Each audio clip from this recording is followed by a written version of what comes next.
Well, greetings, everybody. It's a post preseason Saturday row, and I coming on home, and I thought I'd make a little cooking with Rick video.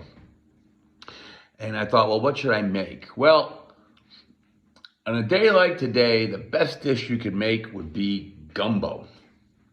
But let me quickly talk about gumbo. If you ever go down to New Orleans, you're going to run into two kinds of cooking. You're going to find Cajun cooking and Creole cooking. Now, Cajun cooking is usually thought of as being um, farm cooking, okay? And you think of Cajuns are usually those that migrated down south right around the time of the 7 Years' War, actually. And they were displaced from Canada, and they spoke French, and they moved down the coast, and some of them settled in Martinique, Dominique, in Guadeloupe, and a lot settled in the area that became known as Louisiana. So Cajun cooking is farm cooking, and Creole cooking is more like city cooking, where Creole cooking is usually Creole developed through many different ruling powers that came and went through the area. A good dish is jambalaya would be an example of Creole. But in Cajun cooking, they made gumbo. And I'm gonna make gumbo today. So hang with me, I'll grab some ingredients, I'll get to the stove, and we'll cook some gumbo. Okay, now gumbo, tasty dish, a lot of ingredients. Let's first start with both proteins. You're gonna have delicious smoked sausage. You're gonna have delicious andouille sausage. We're gonna cook up some dark meat thigh chicken. We're going to also add delicious green onions. And then we're gonna add our trinity, which is going to be celery, it's going to be green pepper, and it's going to be the onion. We're also going to throw in some garlic. Gotta love me my garlic. We are going to add to that homemade chicken stock. And what I usually do is, like last week, I baked the chicken, and then I took the bones and I added some other vegetables, and then I would cook it all day. Slowly and simmer it and make homemade delicious chicken broth. That is delicious. Then you can't have a gumbo without seasoning, and I like to add cumin and smoked paprika, a little bit of a garlic powder, dried thyme, okay, dried oregano. You can't forget the cayenne pepper. A splash of Worcestershire sauce is always delicious. But what is essential in all gumbo recipe is the roux. And the roux is equal parts of flour and an oil, like a grapeseed oil, is good because it won't smoke. Okay, so we're gonna first make our roux, and we'll talk about that, and then we'll talk about the process of doing all of this. A quick tip when cooking. I know I'm going to pronounce it wrong, but I believe it's mise en place. It's basically everything in its place. Okay, so before you start cooking, you have all these ingredients. What you want to do is you want to cut them and get them all located in the same area. So, for example, we're using andouille sausage and we're using smoked sausage. I like to cut my andouille sausage in small pieces because it's spicy, and that way you get a smaller bite in the mouth, but also if you don't like it, you can kind of push it to one side, where the smoked sausage is nice and big. So I cut and prepare them all, and then I put them in a bowl. So now my sausages are all here, they're all cut, and they're all ready to go. And I will do that for all the ingredients. So continuing with the mise en place, or putting things in order, or getting things ready. In French cooking, it's the I believe it's called the mirepoix, and it is onion, carrot, and celery. But in Cajun cooking, it's called the Holy Trinity. And you're going to have onions. Now I go back and forth between yellow onions and sweet onions, but I use 2 or 3 yellow onions today, and green pepper and celery. So this is the Holy Trinity. If we were doing your classic French cooking, it'd be the Mirepoix, but this is going to be the Holy Trinity. Okay, things are starting to take shape. We have our andouille and smoked sausage. We have the Holy Trinity all ready to go. The green pepper, onion, and celery. We have the homemade chicken stock, delicious. I like taking my chicken, my thighs, and cutting them into small enough pieces so they fit on the spoon, and I have them well seasoned in all of those ingredients I talked about. And I forgot to mention, delicious shrimp. And I've peeled them and deveined them. So these are delicious big shrimp. That is going to be so good. I got the garlic ready to go. So the next thing that we're going to do now is we're going to start cooking. And the first thing we do is to make the roux. Now the roux adds flavor, but it also adds color, and it thickens our gravy, or it thickens the sauce, or it thickens the stew. And the way you cook your roux, it takes about 20 to 30 minutes. Okay, so I'm going to stand here for 20 to 30 minutes. I'm going to turn the power on to medium high or medium. The way you make a roux, it's equal parts. This is a 1/4 cup of flour and a 1/4 cup of grapeseed oil. I like to use an oil that doesn't smoke, so I'm going to cook it at pretty high heat. But when you're cooking a roux, and I'll go through it, you cannot leave the roux. So once I start cooking, I got a little snack, a little something to drink, and I'm going to stand here and I'm going to stir for 20 to 30 minutes until it turns a very dark brown. And I will go through that process with you. Alrighty, so it begins. I got the oil and the flour. I just turned the heat on. I'm going to start to kind of melt it and mix it all together. But pretty soon it's going to get wicked hot, and you've got to keep stirring it. So I usually mix it with a rubber spoon. You could use a whisk, but I'll turn to a wood spoon really soon. And like I said, I'm not going anywhere for 20 to 30 minutes until this roux turns a dark brown. Well, this is about 5 minutes into it. And this is what's considered to be a blonde roux.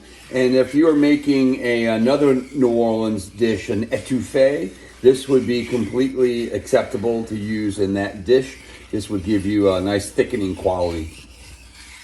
All right, we're about 8 to 10 minutes, and you can see that it's starting to get darker, but we have a long way to go. And you have to remember, you start cooking a roux, you cannot leave her be.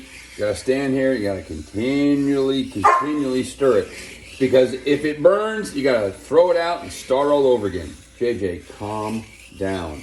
I'm stirring. Slowly but surely, we're getting there. There's something rather soothing about this, I will admit.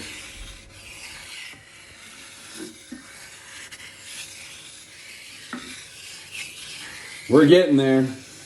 I'd say about 10 more minutes. Now, I like to use a cast iron pan. I think it keeps the heat and makes it even. But I want to remind you guys about the roux is you don't want to use olive oil. Okay, olive oil will smoke and doesn't work. So you want to use grapeseed oil. All right. Let's grab the Trin nut tea. In she goes.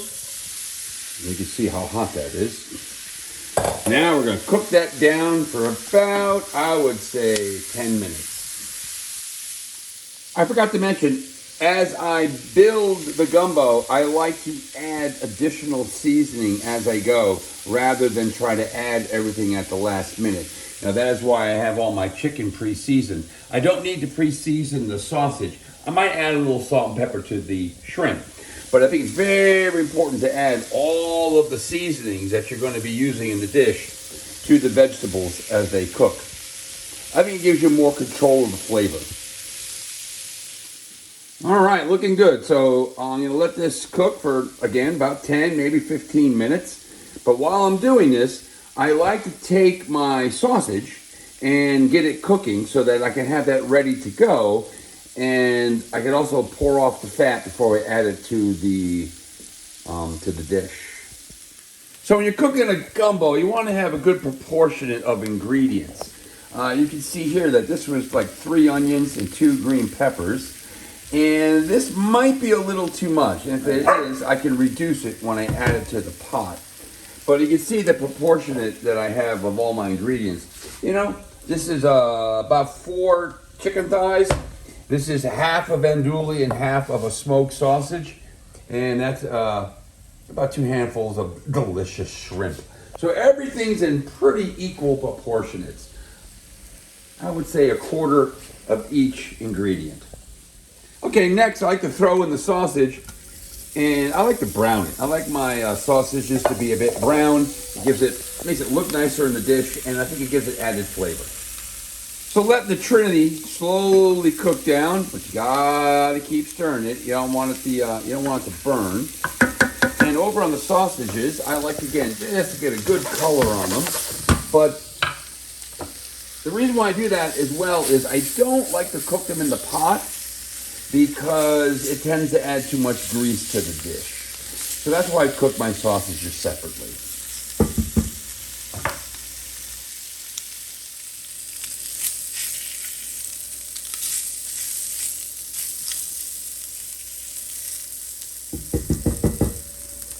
Well, the sausage is looking really tasty, and I think that's a good brown right there. I'll turn the heat off, and I'm going to add that now to my gumbo pot. All right, now we're building up our pots. I got the sausages sitting in my gumbo pot. I have the Holy Trinity, just kind of turn the heat off now. I'm just kind of let it sit and simmer. And it's time now to add the chicken to a little bit oiled hot skillet. Ooh, yeah, now we're talking.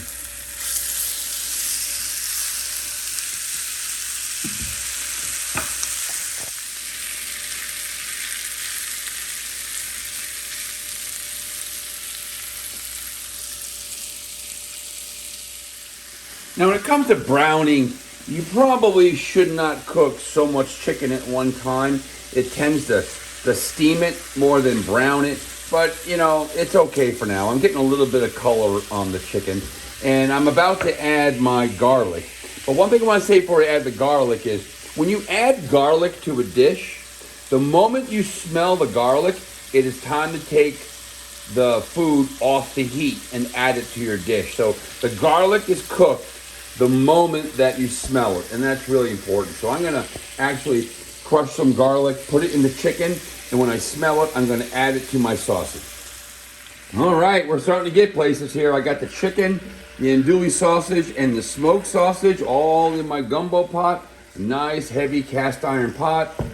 Best thing you could use for cooking, especially making gumbo and stews. And it's about time now for me to add the Trinity that has been cooking in the roux. Oh boy, we're making some headway now. All right, we got the Trinity, the sausage, and the chicken added. And you might be wondering, when do we add the shrimp? The shrimp really is added to the dish the last 10 minutes. You don't want to overcook shrimp. You want to add shrimp right before you're going to actually serve it. So I'm going to start adding in the, did I mention homemade chicken broth? I'm going to start adding it to the dish, and then I'm going to put a lid on it, and I'm going to let her cook for about an hour or 2 hours. You know, it's a traditional gumbo. They would start cooking usually on a Sunday, actually, and they'd start cooking gumbo in the early morning, and they'd let it sit on the stove all day. The longer you cook it, the richer the flavors become. So I'm going to let this cook here a little bit. I'm going to start adding my chicken broth as I go. Put a lid on this bad boy and let her simmer for about an hour, maybe 2. All right, chicken broth has been added. I'm going to throw the lid on this puppy, let it cook for an hour, hour and a half, 2 hours, and I'll then throw the shrimp in there. They're all ready to go. I'm going to put those shrimp back in the icebox so I don't die of food poisoning. But this is going to cook down for a while. I may add a little bit more liquid as we go, and then start tasting it if it's been seasoned enough. And that's all there is to it right now. We'll let her cook down, and then we'll see how she looks in about an hour and a half. All right, it's been about an hour and 45 minutes. I have her simmering. Oh, she's looking good. That's pretty solid right there. You want to have a nice dark gravy, and the sausage and the chicken are browned nicely. It's a good consistency of liquid. Getting towards the end here. Last but not least, I like to do blackened shrimp to go around the top of the gumbo. I recommend that you first really pat dry your shrimp. You don't want any water when you throw it in the pan with a lot of butter and some seasoning. So pat it down dry. Sometimes I'll actually put them in the refrigerator and let them air dry a little bit. All right, these babies are done. That is going to be some tasty blackened shrimp with spice, a little bit of heat. Yum. Well, there's a finished product. I got some nice jasmine rice topped with some green onions and black pepper. I got the blackened shrimp adorning the top of my dish. It is going to be absolutely delicious, and I know I dragged on a little bit, but this is my first effort, and I'm looking forward to making my next dish. I appreciate it if you made it all the way to the end, and I'll see you guys later.